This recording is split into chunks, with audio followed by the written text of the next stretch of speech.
SCYCLE webinar. And the first SCYCLE webinar on training waste and chemicals. What are the latest risks and trends in illegal trade?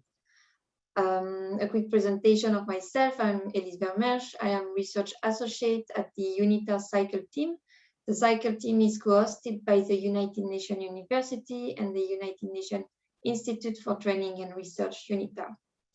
Before starting really with the content, I'd like just to mention a few rules. First of all, the webinar is recorded and we can share later on the recording as well as the slides from the presenters. I kindly ask all participants to keep on mute during the presentation. But if you have questions, you can write them in the chat.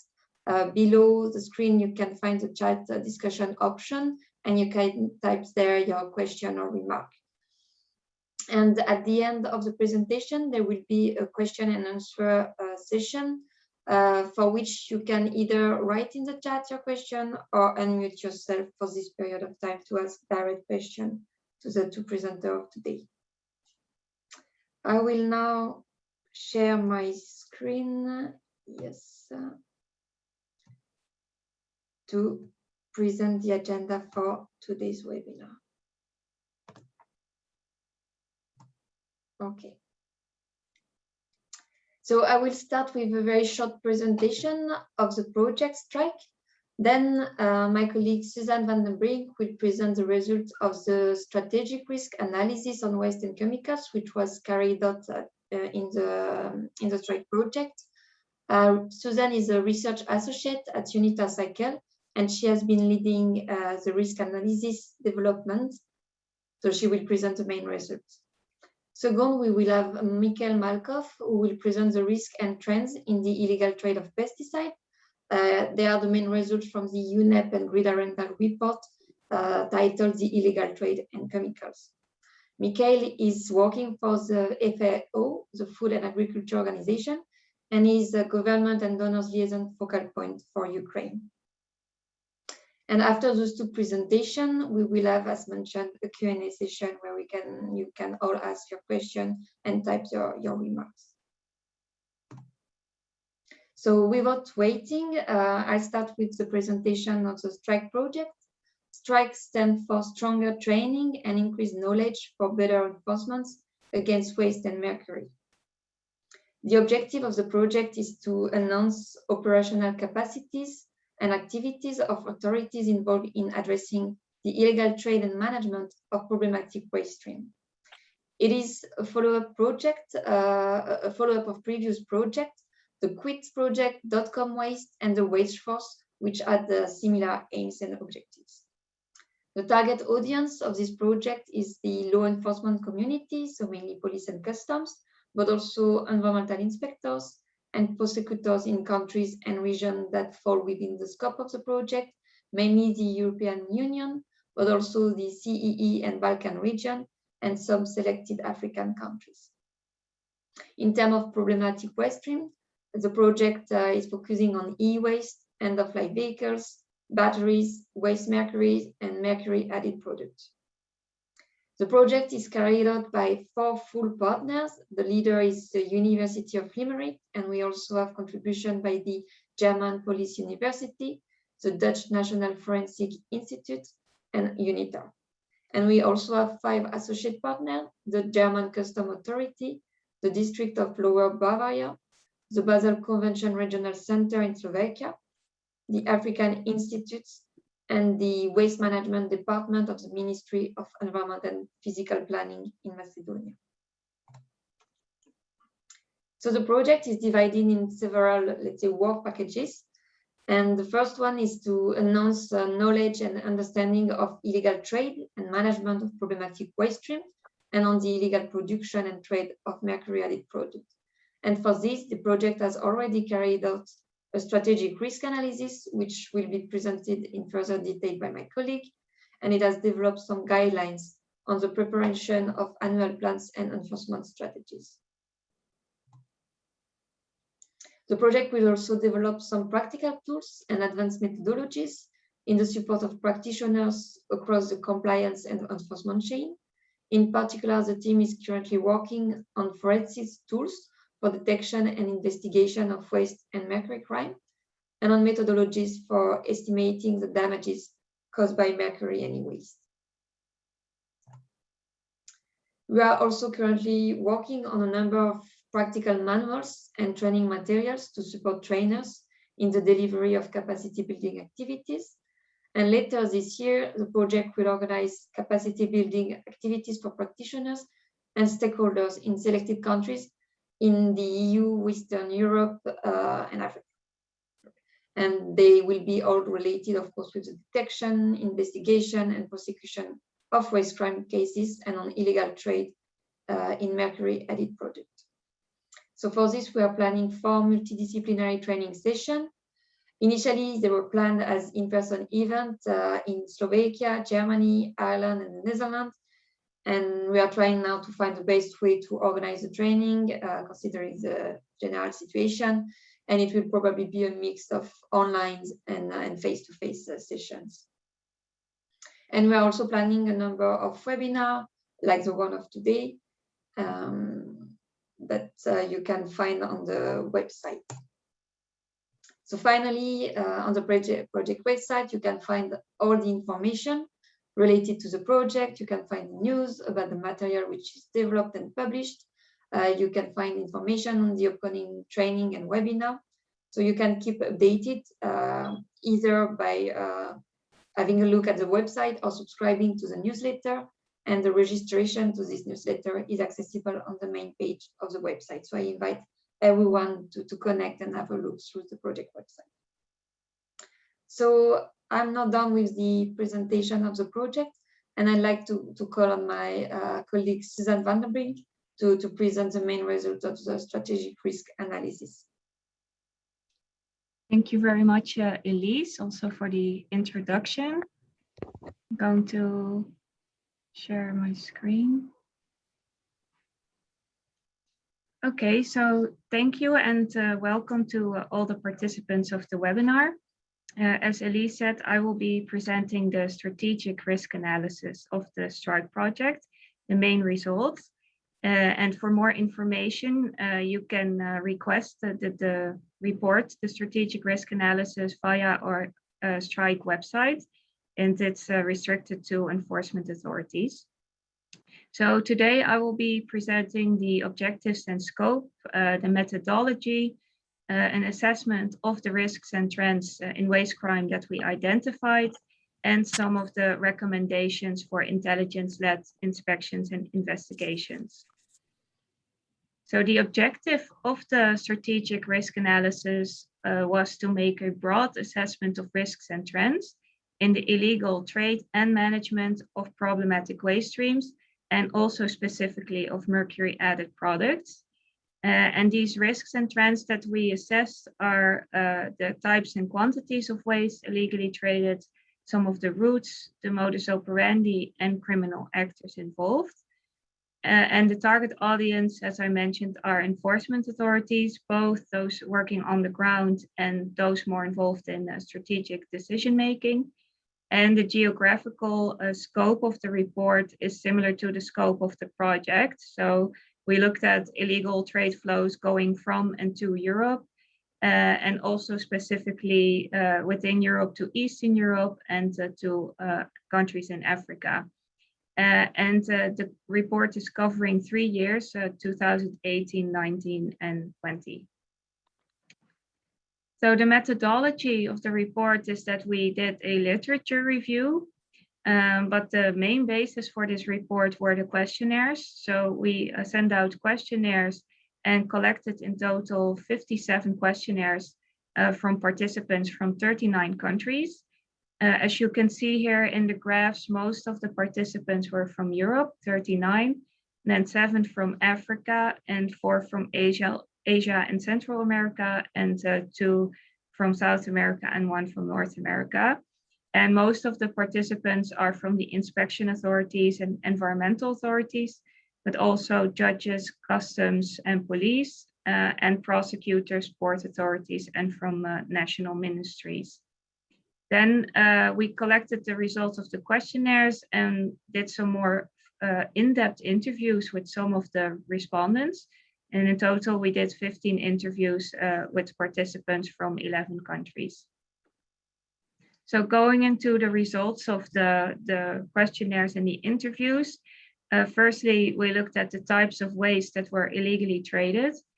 On the left, you see types of waste that the respondents selected, and mostly this was e-waste, end-of-life vehicles, and plastics, and then also some selected mercury and metal waste that were illegally traded.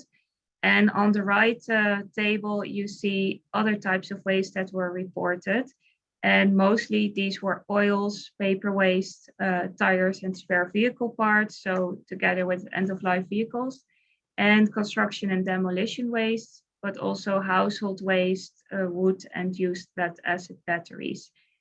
So those were reported most frequently. And as you can see also here in the tables, the number of times that certain waste types were reported is quite similar in the 3 years. So based on this, we couldn't really identify a trend in an increase or decrease in types of waste illegally traded.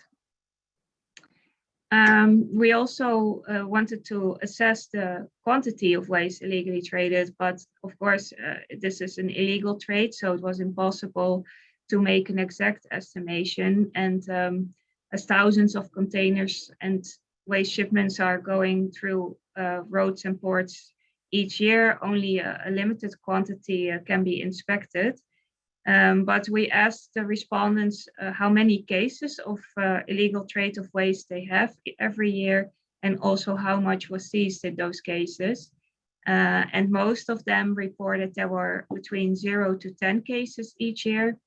And then 8 respondents also said 10 to 50 cases, and 6 said we have more than 50 cases of illegal trade of waste every year. And we also added up the totals of waste that was seized by the respondents that reported this. And you can see here in 2018, this was 1,300 tons, and in 2019 and 20, 1,400 tons. We also did some literature review of estimates of the total amount of waste illegally traded. And we found a couple of numbers from, for example, Impel and the European Commission, and a block waste project that was done 2 years ago. And on for example, on the website of the European Commission, there's an estimate that up to 25% of EU shipments there is a non-compliance.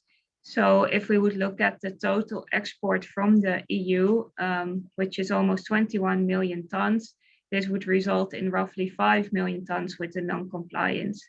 But this is, of course, a very rough estimate. And we found some other estimates ranging from 10% to 33% of all shipments are non-compliant.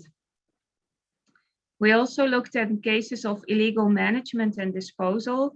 So these are cases where waste is illegally dumped, but also burned or informally recycled.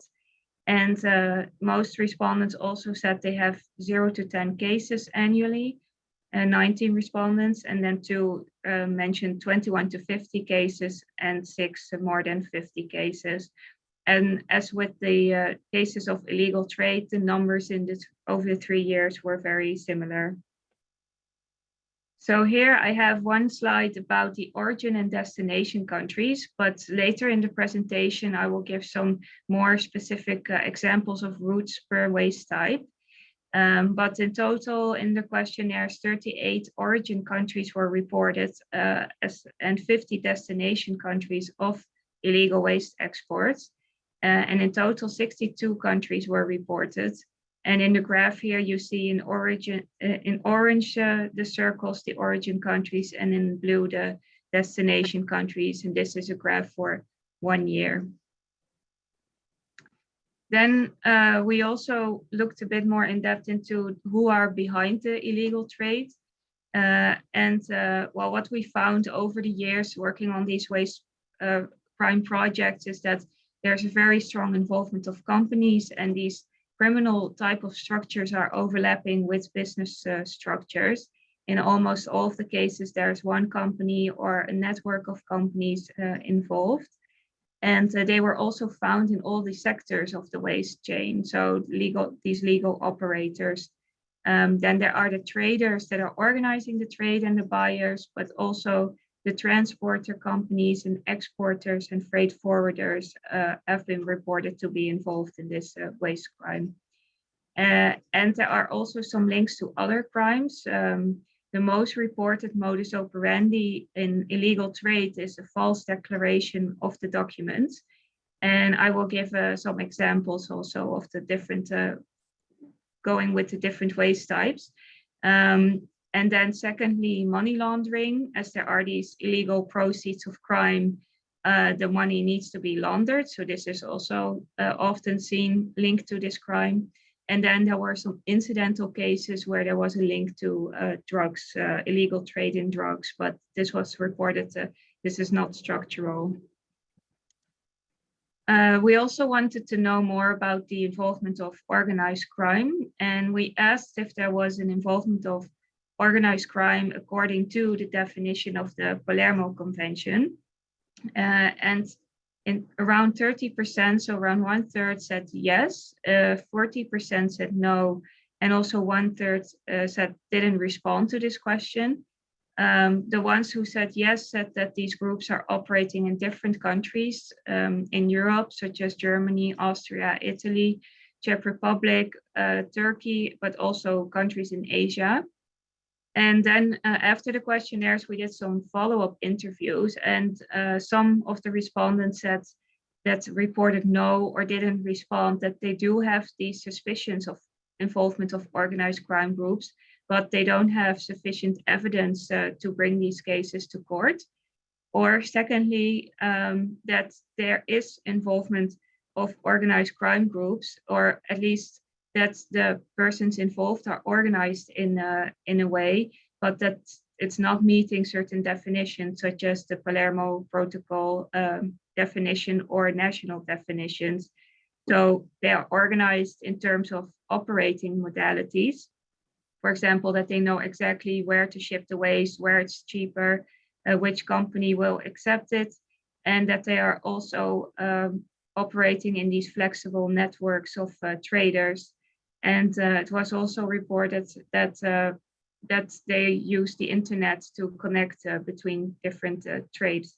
The traders connect, and also via WhatsApp apps, for example. So I would like to give a short summary of one case of organized crime that we also have included in the report. That was very interesting. So in this case, there were organized crime group members from Poland and Czech Republic involved. And there was this company in Poland that had permits for accepting hazardous waste from legal companies and institutions. So it was a legally operating company, but they were accepting the waste already for a few years for a very low price, much lower than competitors. So they received a lot of waste. In 2019, they imported 2,800 containers containing 350,000 liters of illegal chemicals. But instead of properly disposing it, they were able to they take it in such a cheap price because they were not disposing it in an environmentally sound manner, but they were mixing municipal waste with hazardous waste, and that they were using holes in the ground like sand extraction sites to dispose of it. And they were also collecting liquid hazardous waste in containers and in drums, and then they were removing the wastecoats of these drums and illegally transporting it to warehouses to abandon the waste there. And when they were illegally transporting it, the documents were falsified. They reported that the mixed waste with the municipal waste was declared as non-hazardous, and the drums were declared as a chemical product. You see here some of the pollution that was caused by this waste on the picture. The authorities from Poland and Czech Republic found out about this. And at the time that we included the case, we're still investigating it. But 20 persons were arrested, and they also searched all the properties and seized the documentations that they used some of the proceeds of crime, the valuable goods, and also drugs were on the properties. So now I would like to discuss in a bit more detail the trends and risks that we identified per waste type. So starting with e-waste and the routes of e-waste. Here you see a graph of the routes that were reported within the questionnaires and interviews. In red, the red drums are the origin countries and the green ones are the destination countries. And the size of the arrow is linked to how many times it was reported. Of course, this is just based on the research that we've done within this project. So there could be other transport routes that are still missing here. But within the questionnaires and interviews, the most frequently reported route was e-waste being shipped from Europe to West Africa, for example, to Nigeria, Senegal, and Ghana.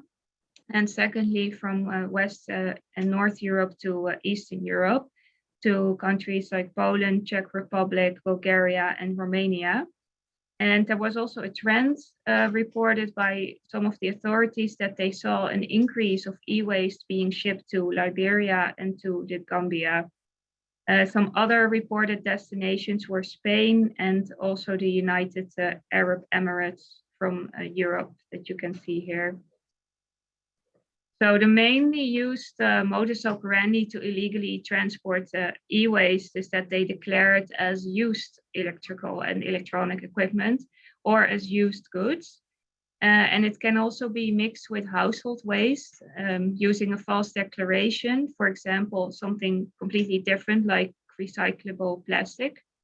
And there was an interesting new modus operandi reported by respondents from the United Kingdom that they noticed that e-waste was being exported from secondhand and charity stores to textile recyclers. And from there, they were exporting it abroad illegally. And also some of the respondents said there was organized crime groups involved in this illegal trade or management of e-waste. Then with regards to trends and risks of plastic waste, as probably many of you know, in 2018, China banned different types of waste, including plastic waste as part of their national sort policy. And before that time, almost China was the largest importer of plastic waste in the world. So these routes were going a different way, and we saw a big increase of plastic illegally exported to neighboring countries like Thailand, Malaysia, and Indonesia. But after a while, these authorities also, they didn't want to have this waste, and they became more strict with their imports and policies. And so more recently, we saw an increase of plastic illegally exported to, for example, to Turkey, Poland, and Albania. And it's also expected there will be even more increase in these type of routes.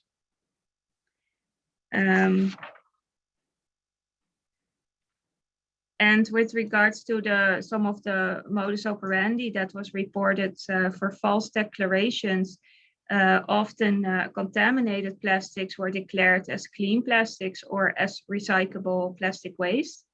And low quality plastics or other low quality mixtures of plastic and other waste are declared as plastic for recovery and also sometimes exported without a notification.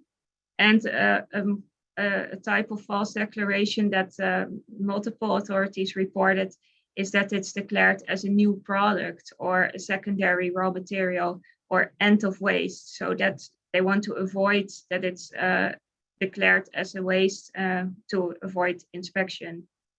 And a method to smuggle it is also to put the clean plastic bales in containers behind contaminated and mixed plastic. Or I mean the other way around, sorry. And with regards to illegal management, there were a lot of cases of illegal burning of waste in East Europe, but also informal recyclers in Malaysia. There were many recyclers illegally burning the plastic waste, but authorities were becoming more strict and closed down last year a lot of these illegal recycling facilities. So for end-of-life vehicles and tires, we saw that also the mostly reported export destinations were West Africa, like Nigeria, Ghana, and also Congo and the Gambia. Secondly, again, also Eastern Europe, Bulgaria, Czech Republic, Poland, and Moldova. And also the Baltic countries were reported by Finland as an export destination. We also looked at some of the transit routes, and the main transit countries that were reported were Germany, the Netherlands, Belgium, and Belgium. And this waste that was going through these countries was going to Africa and was coming from Austria, Ireland, and the United Kingdom. So as with e-waste, the mostly often false declaration of end-of-life vehicles was to declare it as second-hand cars for reuse. And also second-hand waste tires or spare parts were declared as new products. And one more trend that was noticed is that India also has more strict regulations now with regards to the imports of tires. So the United Kingdom noticed that there's an increase of illegal export of tires now to other countries like Pakistan and Turkey. So one of the main focus waste types of the project is mercury. This is mercury waste and also waste from mercury added products. And in total, 14 respondents in the questionnaire reported that there was illegal trade of mercury and mercury added products in their countries. Some examples are lamps, e-waste like LCD TVs, old switches, and also non-electronic measuring devices like manometers, thermometers, and old laboratory chemicals. They also give some specific case examples. Some were linked to the export of mercury to countries for artisanal and small-scale mining, where they are using the mercury to extract the gold from the ore or the sediments. This was reported by Honduras. And also Ireland reported a case where there was an illegal storage of elemental mercury at a waste facility, but it didn't have the authorization to receive or store this waste. And there were some cases with fluorescent lamps that were detected. Also, Moldova reported illegal imports, and the Netherlands said there was illegal, a respondent from the Netherlands said there was use of mercury in illegal synthetic drug production, and this waste is also being illegally disposed of. Some of the difficulties that were reported also are that there are still some legal exports of mercury, for example, for research purposes, which was making it a bit more difficult to control. And that sometimes for companies managing their waste, it can be difficult to know if there's mercury in their waste, such as in e-waste. There were just a few routes reported in the questionnaire that you can see here. So to Africa, to Nigeria, also within Africa, from Mali to Burkina Faso. And there was a big case of mercury waste from Germany via the Netherlands going to Africa also. And then more often reported were the routes to South America for the artisanal and small scale mining. The modus operandi were reported were that it's hidden in different ways, such as in bins of washing powder. There was also a declaration of mercury as a dental amalgam. So they were reporting a huge quantity that they were suspecting that it would be used for mining, but they declared this as for dental use. And it was also reported WhatsApp groups that they are using WhatsApp to connect different traders within Europe and South America. And one respondent from Moldova said that they noticed there was organized crime involved in this illegal trade. Then there are some more trends and risks per waste type, but considering the time, I would like to refer to the report. and now discuss some of the good practices. So we also asked the authorities for good practices in intelligence-led investigations and inspections. And one of the ones I would like to report is the use of the risk indicators. As there are so many containers and so much waste is being shipped every year, it's very important to have these good risk indicators to do the inspections. And here are some of the risk indicators that are described in the report. So the first one are that there are anomalies in customs declarations, in the photos, in the consignment notes, and also with regards to the European Waste Shipment Regulation, the Annex 7 documents, to look at if the waste is going to countries that have actually banned the import, if there are suspicious itineraries, or if it's going to a country that doesn't have the processing capabilities. Also to look at certain types of waste that are suspicious. And with regards to mercury, for example, industrial sludges from oil and gas can contain mercury. And the weight of the container and shipments. For example, a paper waste container was found to weigh between 25 and 30 tons. And then if the weight is much lower, then it could be an indication that it's mixed with other waste like plastic. And finally, also the suspicious firms or red flag companies that have been involved in non-compliances before, or if there are transports from suspicious waste sites. For example, the United Kingdom has a system with red, amber, and green listed waste sites that they use to do the inspections. Finally, we have a set of recommendations on how to improve intelligence-led inspections and investigations. And well, the first one, I will just go through these ones briefly. But the first one is the strengthening of national and international cooperation. There are many different types of authorities involved in waste crime, and to prevent duplication of efforts and also to help between the different authorities, it's very important there's a good cooperation on the national level, but as it's a transnational crime, also on the international level. Secondly, there was a strong need for training and capacity building. It can be quite technical to identify, is it waste during an inspection, and also technical knowledge regarding specific types of waste, such as mercury. So therefore, it was very important that there's sufficient training for enforcement authorities. Then thirdly, stronger information sharing, also between different authorities on the national level and the international level, to work together on cases and to do investigations between different countries. And linked to this are also the centralized international database recommendations. So multiple respondents reported that this would be very useful. And of course, there are already some databases from the international organizations, but there can be a much better connection to these databases and or improvement of the structures. Then there was a need for better tools and technologies.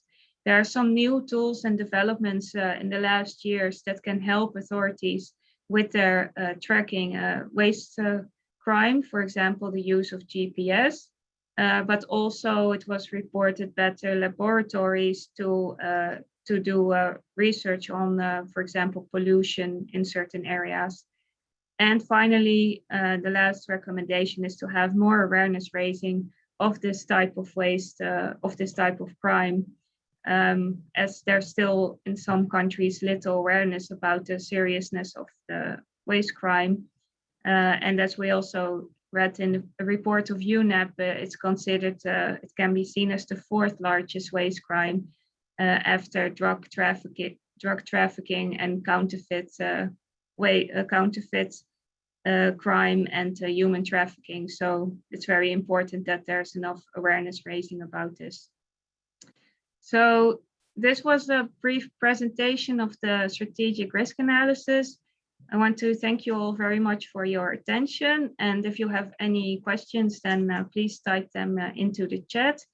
And yeah, then I would like to give the floor back to you, Elise. So thank you. Thank you very, very much, Suzanne, for the very good presentation and giving this overview of the main trends and the main issue also faced by law enforcement agencies, but also the good practice and recommendation.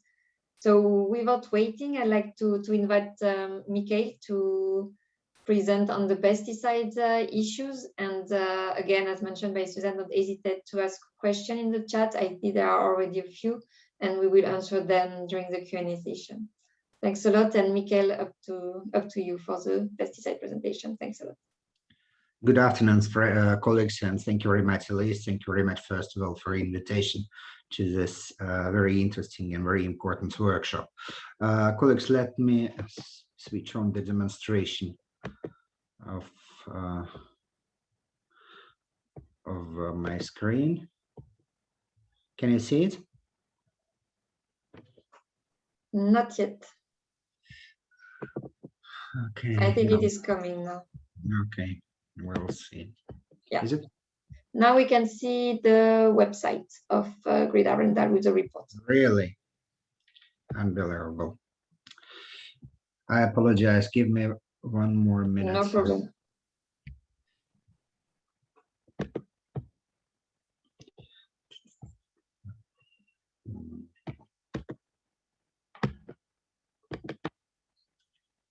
Is it? Yes, now we can see the presentation. Okay, perfect.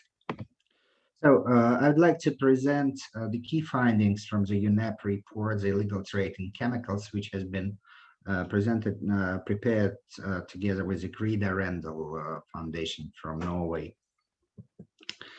First of all, we after several reports prepared by various stakeholders, one of the key findings is that we have decided to step from the term counterfeit pesticides more or less to illegal trade, because it is a really growing trend that is broader definition and which allows to play similar approach while investigating different types of crimes. And in accordance with our idea, the illegal trade can the trade operation can be considered illegal if it matches at least one of three criteria. Either goods are illegal, secondly, trade methods are illegal, and something which is very relevant to pesticides, goods are placed in illegal markets. We're touching base in this particular case,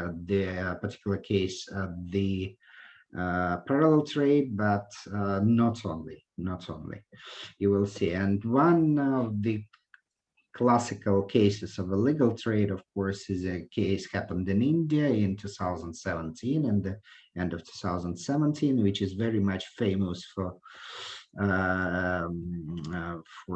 horrible consequences, unfortunately. It is really illegal because it was used for illegal market. It was illegally planting of cotton, of genetically modified cotton, which is called BT cotton seeds. And then the pesticide itself was not authorized, so application was absolutely illegal for this culture in this particular province was absolutely illegal. The result was horrible, where 60 farmers died and more than 800 put in the hospital.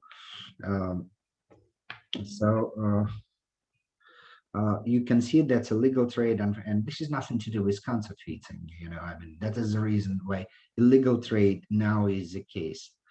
We also try to provide a kind of definition of what illegal trade of pesticides is and what is countering of illegal pesticides trade.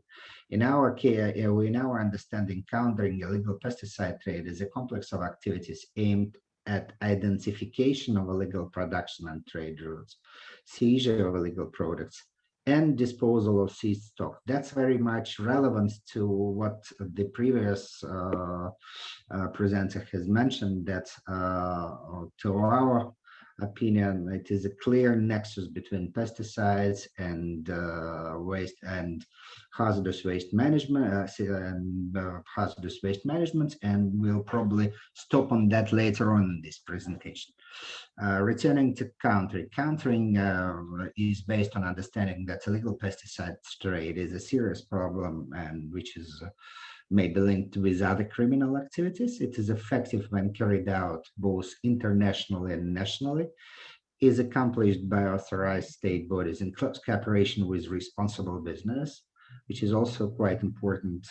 We just know we have no right to underestimate this responsible business and activities of private sector in countering illegal pesticides trade, especially in Africa, in other areas. And it is also is to be carried out at every stage of life cycle. And this is a complement to the prior to the report developed by our UNICRE colleagues. I see at least two colleagues have been directly involved in the preparation of this very, very, very professional and very good report. And it's impossible without conducting a full-fledged public awareness campaign with involvement of authorities in industry. I just want to say, well, we've started already with enforcement, and I would like to probably to brief you about some results of an Europol Operation Silver X5.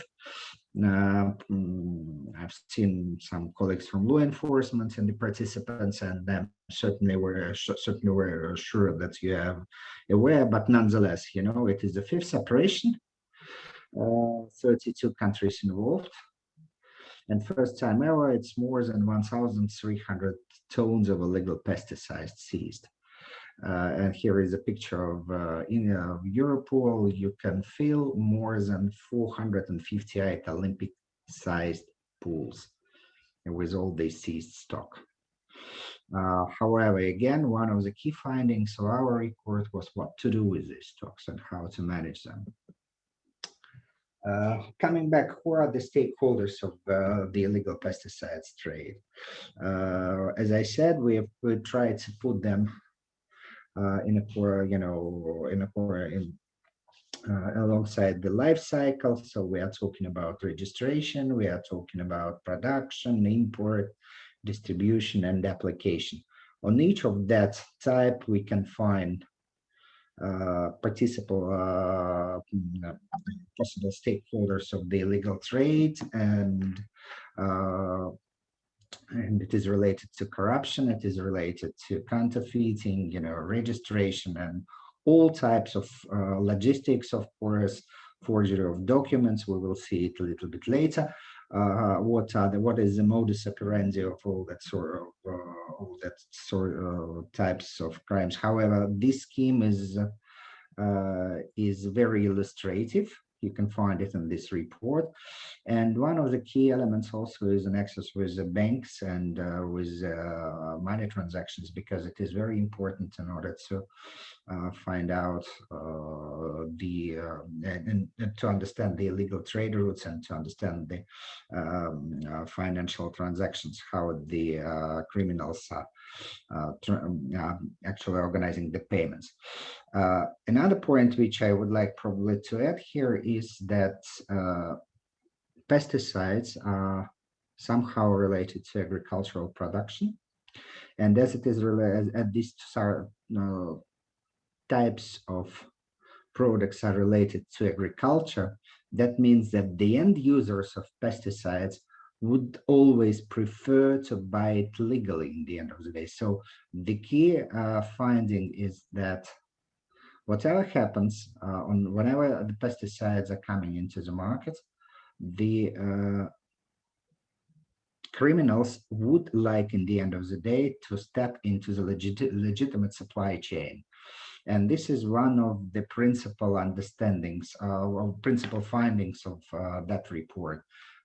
When we find the gaps in the legitimate supply chain, it will be much easier to understand the modus operandi of the criminals.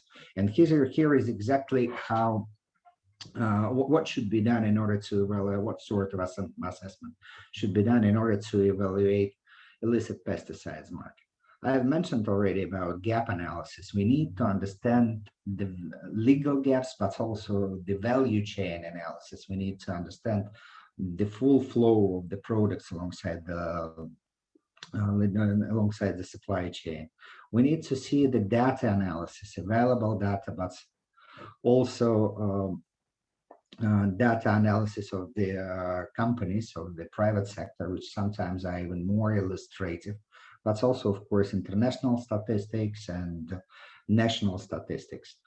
We need to understand consumers' behavior and to understand the agricultural analysis. I will stop on that a little bit later. And of course, traditional methods. One of them has been brilliantly illustrated in the previous presentation. I mean, Q&As and media checks. Sometimes our journalists, the colleagues like OCCRP, for example, they are making fantastic investigations, which are very much illustrative and which can show what is happening on this or that particular markets. However, for the prevention, of course, consumer considered the available data analysis is absolutely the top.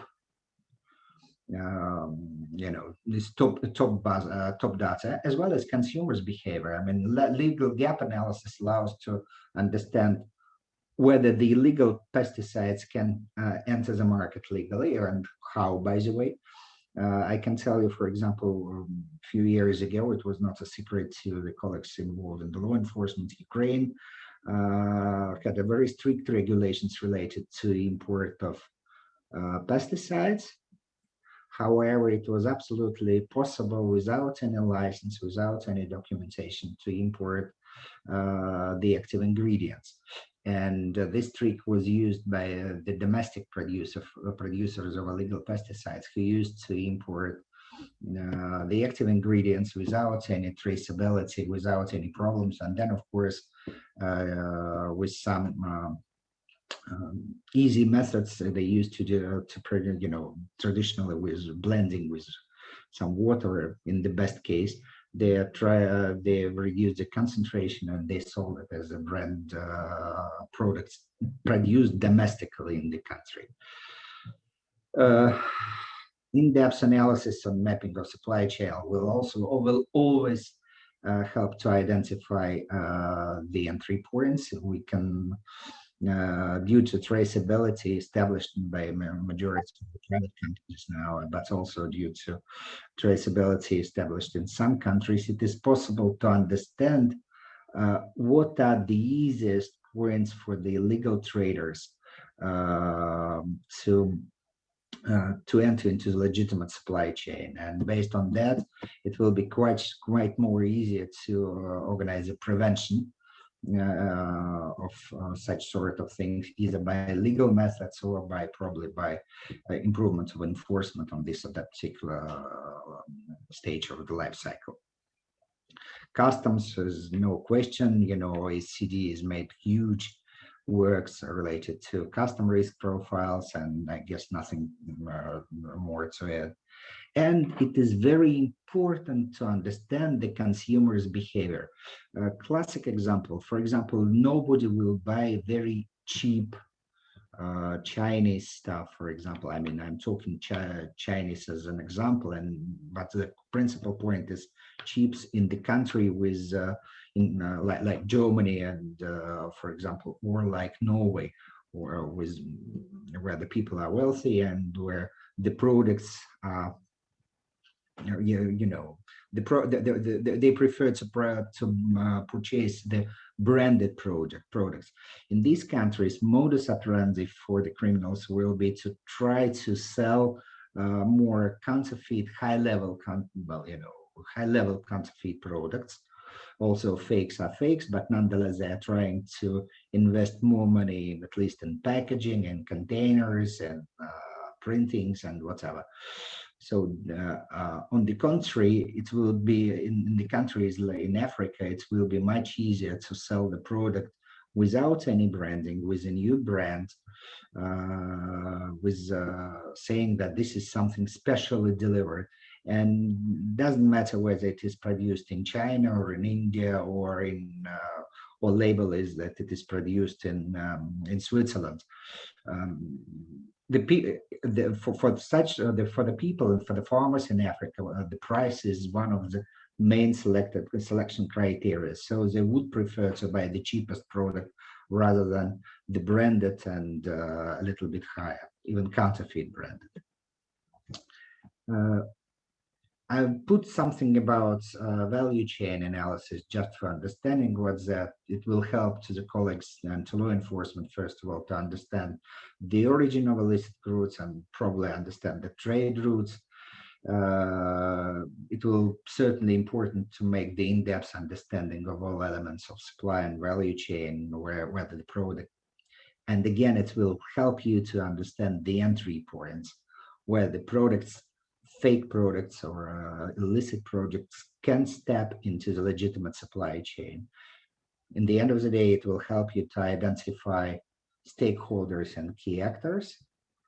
And you need also to consider the market trends because again, pesticides are quite often are related to agriculture and due to climate change, due to the other factors, the farmers have different, sometimes they're changing their preferences and they're trying to step more to more innovative or to more adaptive products. That's why the market trends should be considered as well, because the criminals, unfortunately, they are in the majority, they are also very intelligent people, and their aim is to get the money and to get the maximum margin as much as possible. So they will be always adaptive to the new conditions. Why we need to analyze data. This is an example from the site of Ministry of Agriculture and Fisheries and Farmers Wellness of India. These figures are from the report. It is dated up to the year 2015-16 marketing year, and this is a very interesting site. This is a governmental statistics site, which is illustrating both import of pesticides, export of pesticides, production of pesticides, and consumption, application of pesticides in India. So nothing to do. We've immediately made the analysis of all this available data, and then suddenly we created that.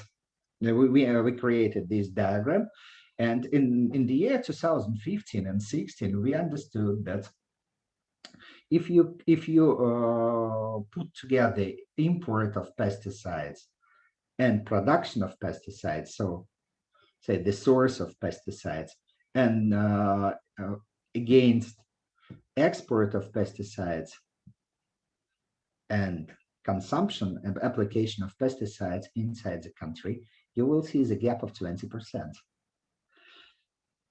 And this is something which is 20% are out of the balance, and this is big figures. You cannot just say that these figures are coming from there are some stocks transferred. They are traded illegally. It can be either illegal import or illegal consumption, illegal application, or illegal export, or something is going wrong with the tax system. And by the way, these figures are pretty much in line with the report delivered by the Tata Strategic Group, which is one of the big strategic groups in India. However, they have never made this analysis. But the figures are more or less confirmed, and unfortunately, the illegal trade in India appears. But not only in India, by the way, we have made the cross-check. I've mentioned already Morocco and the ways trade routes between France, between Europe and Northern Africa. In that case, we have made the cross-check analysis, various of trade of pesticides between France and Morocco. And as you can see, we are making the analysis of Comtrade, this is UN database, of imports from Morocco to France. The data only in 2000 16 shows 112 United States dollars exactly. However, when we came to Morocco on the same data, but for the other country, the results are completely different. We are talking about $452,000 in 2014, nearly 1 million in 2015, and nearly 700,000 in 2016. Then again,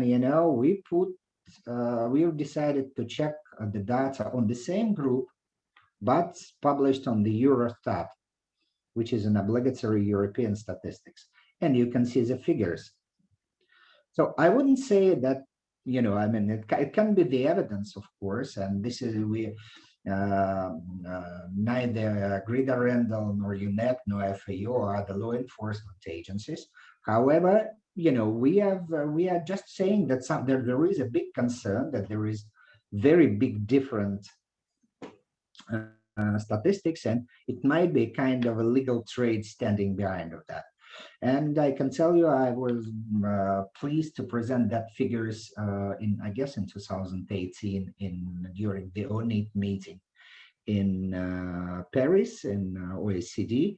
And that was a kind of a shock to the local law enforcement authorities. And as far as I know, they've started some kind of investigations. Unfortunately, of course, the results are not, we can't say the results as of now. We also try to understand how the people are purchasing pesticides, coming back to consumers' behavior, who is doing what. And we have made the questions and answers. What are the types? The people can respond many times. That's why the diagram is not 100% in total, because they have a chance to select many answers. But it is very big shock, even before the COVID, that a lot of people are trying to find out the information and to purchase, or at least to read online. And they are trusting much more to the people, to the farmers, to their friends, to the family, friends, colleagues, or whatever, rather than to the professional extension services. And nobody cares about printed materials, and nobody nearly cares about big billboards. Television programs, TV programs are also has no influence to the farmers. So you may see these results, and you can imagine how the situation dramatically has been changed during the COVID. Very often law enforcement is asking us about what are the ways of illegal import and what are the ways of illegal production. Here is, we try to explain the ways of illegal import. It is, of course, import under another harmonized system code or group. Sometimes it happened like veterinary drugs instead of patented insecticide. It is a real case, so it's not like our assumption. We have mentioned already previously documents forgery, adulteration, change of documents on board, presentation of fake certificates, and one of the key findings again of our report is that MSDS material safety data sheet doesn't comply with the dossier. So because when the custom officers are checking the documents, they are always checking the certificate, and they are always checking the lending documents, and they are always checking some other documents, but not MSDS. But sometimes in MSDS, you can find the true producer or true manufacturer of this or that particular chemical. And with the help of this information, you can afterwards start your investigation, because if it doesn't comply, then of course it should be questioned. One of the key problems is long logistic chains. We have managed, also not a secret case nowadays, we have managed to identify the case when the goods were shipped to Poland and blocked by Polish authorities in one of the ports with fake Ukrainian certificate, then they presented second certificate, and you can imagine Chinese goods, Chinese origin sent to Poland in order to be shipped to Ukraine. Also, Ukraine has few ports in its territory, international ports. Then they understood that they couldn't do anything with the Ukrainian stuff, and by chance, they managed to get the Kyrgyzian certificate, and which is on the Chinese border. It should be transferred back to nearly back to China through all Russia. What has happened afterward? We managed to check with the Kyrgyz authorities, and the certificate was not correct as well. So nonetheless, it was blocked somewhere, and it was a huge criminal case, and I guess it was a resultative criminal case. There are plenty of standard smuggling methods here. It's like disuse, splitting container into small batches, changes weight. And one of the key problems between the European Union and the neighboring countries, especially East neighborhood like Ukraine, like Moldova, is transborder trade, with possible further consolidation of goods in this or that particular area. And funny story is that this trade is working in both directions. We have seen such cases in Ukraine with consolidation of goods, both in Ukraine and, for example, in Poland. And thanks to the Polish authorities, big compliment, and thanks to the colleagues from ECPA. Nowadays, it's CropLife Europe, I guess. It was a meeting a few years ago between the Polish authorities and Ukrainian authorities, where a lot of things were discussed, and a lot of techniques were discussed, and finally they managed to find a kind of solution how to exchange information quite fastly in order to block this or that story, mislabeling, online marketing, and etc. I will try to be fast now. I understand that time is going. So here are the domestic sales and production. Very important point. Again, mislabeling, online marketing, production of illicit pesticides from legally imported active ingredients. I've told about that already. In-country relabeling or repackaging, very popular story. Hungary, best regards to this lovely country.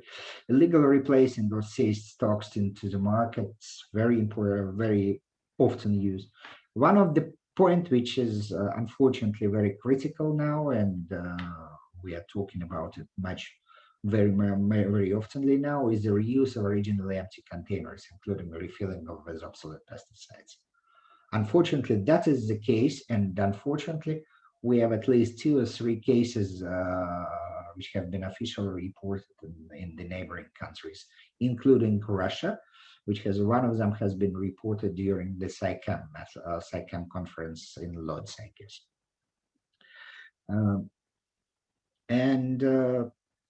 Informal economy is also a case, and garage blending and concentration decrease is very common way of illegal sales and production. However, one of the biggest problems, of course, is online trade, and for this type of trade is absolutely unregulated. It is a huge concern. We know that it is nowadays is more or less covered in few countries in the world. It is we know that the United States has adopted their special document by Environmental Protection Agency on online pesticides trade. It's kind of additional document to FIFA, and basically this is a common understanding of FAO, of OECD, and WHO even, that we should make the certain policy statements on online trade of pesticides, and it should be regulated. At least the online traders should be considered, like it has been done in China, by the way, should be considered as participants of the supply chain in order to, with all their responsibilities. There are 6 types of sites which are marketing pesticides online. manufacturer side for the small manufacturers, distributor side, which is more or less very common, business operator sites, internet retailers, auction sites, and darknet. However, we have discussed it last time in Unicre a few years ago, and nothing has been changed too much. Darknet still is not very popular for the pesticide, for the counterfeiters of pesticides, because, as I said, majority of farmers, because of their behavior, would prefer to buy pesticides as a part of agricultural activities in the legitimate supply chain and not go to the darknet or other specific sites. Quite difficult story appeared in 2020 after that report, and I guess we need to address that issue as well. I mean, what has happened in food and agricultural sector, including pesticides trade, under COVID, starting from 2020? First of all, disruption of traditional supply chains due to the global lockdown. Sometimes it's a shortage of overproduction, and in principle, it is kind of disbalance and high volatility of various commodity markets. Pesticides were a little bit, at least in the northern parts of the world, were a little bit out of this volatility because pesticides used to be purchased a little bit earlier, starting from the autumn of previous years. So, but nonetheless, the distribution of pesticides inside the country and suffered a lot. Another critical issue was the change in consumers' behavior. Everything started being purchased online.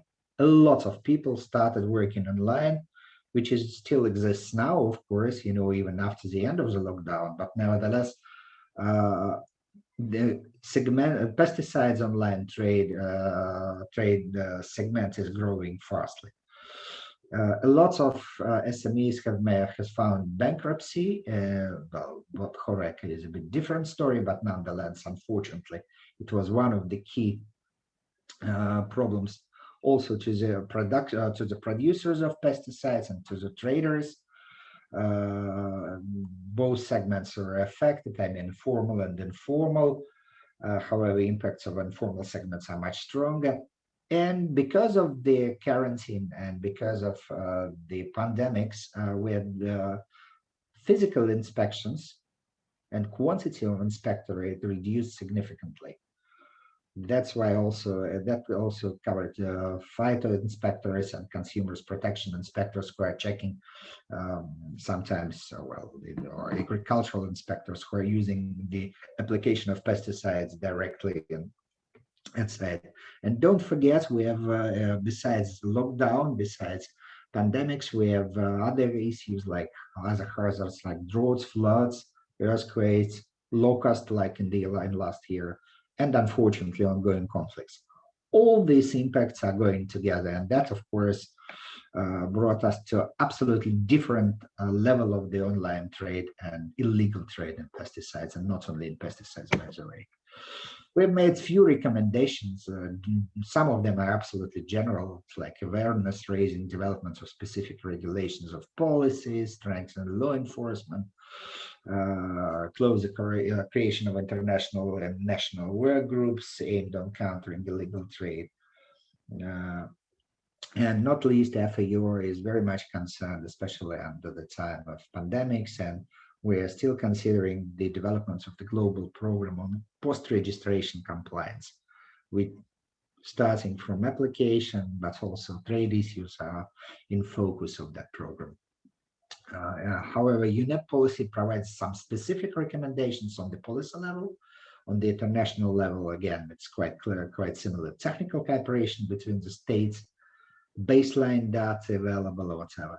On national level, it's risk reduction strategies, of course, knowledge and information strategies, and enforcement strategies. So enforcement somehow is in focus of any sort of activities. But there is one critical point which has been discussed in that particular study, and which nowadays is becoming more and more trendy. And as a follow-up, I can even tell you that CropLife International has designed a policy paper which has been forwarded to European community in order to make some changes in 1107. The finding is that seized illegal pesticides must be considered as hazardous waste. It is absolutely critical position, which allows, first of all, to use waste management legislation. And in the case of European Union, waste management legal framework is fully applicable. And if you turn it from the waste management legislation, there is no way, no perspective, and no way of recycling of seized pesticides. And it is only destruction is possible because it is hazardous product. But there is no possibility to deliver it back also to this, to say that it is a low quality product, of course, if it is a court decision, and we would like to send it back, say, to China, because what's happening many times, you send it from port A in one country back to China as a low quality product, then it went, to the neutral waters, and then turned to the, to the port in the neighboring country. I can name you a couple of countries, EU members, Schengen zone members, where such sort of cases happened already. And this is unfortunate. And there are plenty of other points why the application of hazardous, the application of waste legislation is has absolute nexus with seized illegal pesticides, and we consider it as one of the key findings of that study. We have made also some recommendations on e-trade and e-commerce, and I guess one of them is the most important is, of course, the application of know your customer. I mean, the online platforms should be responsible of the information of their products they are trying to sell, and if they are considered the part of the supply chain, I guess it will not be one of the critical points of illegal trade nowadays. So this is the major information, and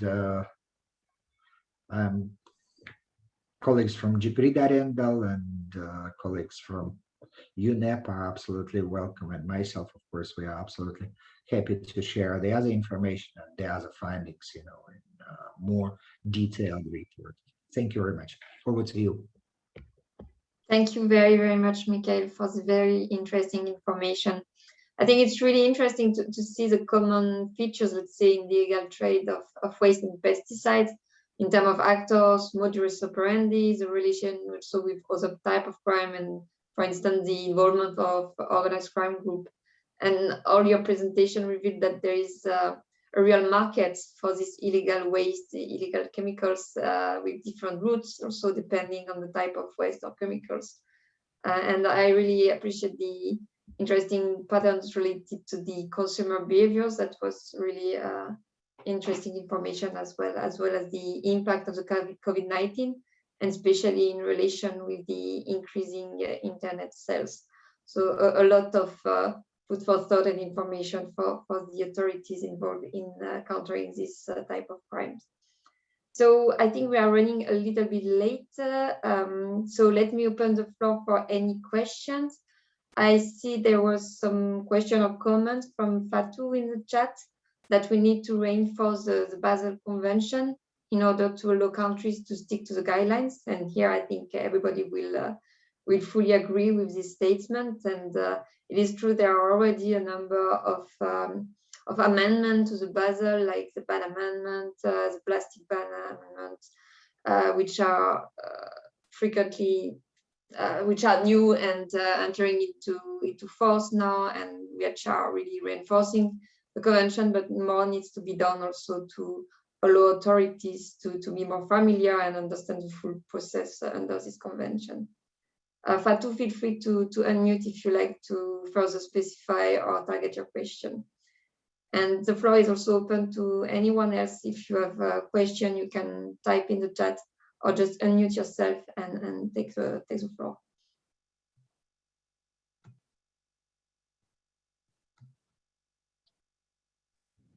It looks like the chat is disabled. Oh, really? I was able to write there actually. From maybe because you're a host. This is Jakob. Thanks. On my screen it says chat disabled, and I couldn't write anything. Esther, can you maybe check that to see if we can fix it? It's quickly? open now. Okay.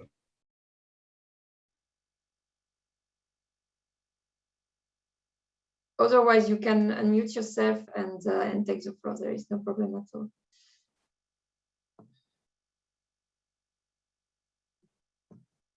And if there is no question, I guess it means that all presentations were very clear. I think it was also a lot of information there.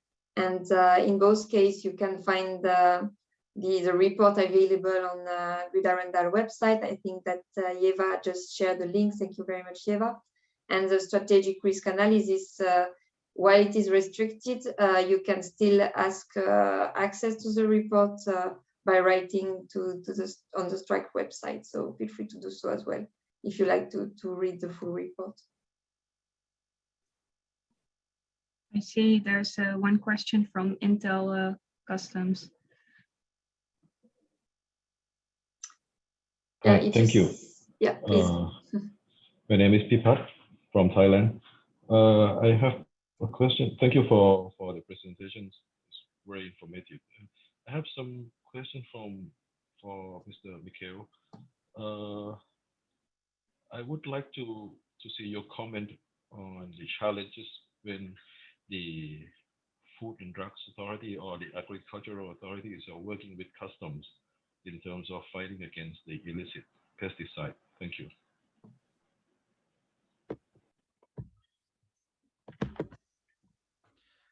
Shall I respond? Yes, please. Okay, thank you very much for your question.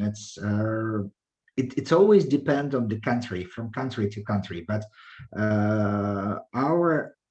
one of the aims which we propose to do is, of course, the closer involvement between law enforcement and agricultural and Food and Drugs Authority, consumers protections, whatever, phytosanitary or SPS authorities, they should be cooperating with law enforcement. Because sometimes they are controlling the application of pesticides, they are controlling the life cycle, starting from legislation and finishing from the empty containers management system. So, I mean, all this, they know the life cycle better than law enforcement. And you just need to understand that law enforcement or customs, they are not big specialists in pesticides. They don't know what is applicable, what is not applicable. So more they are related, better the result is. And this is one of the key strategic recommendations of the study. You guys should work together, if you want to make some progress in this or that particular country. Over.